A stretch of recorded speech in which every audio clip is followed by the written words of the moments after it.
So I have some reference images that are PNGs that I would like to bring into this project and use.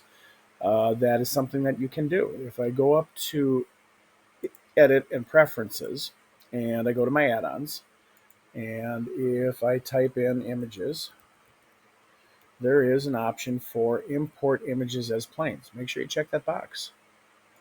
And once you've done that, you then have the ability to file and import images as planes.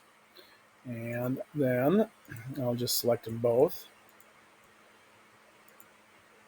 There they are. Now, doesn't look like much at the moment, but if I change this so that I can see them and see what's actually showing up for texture on those particular items, you can see that I now have the reference images in my scene.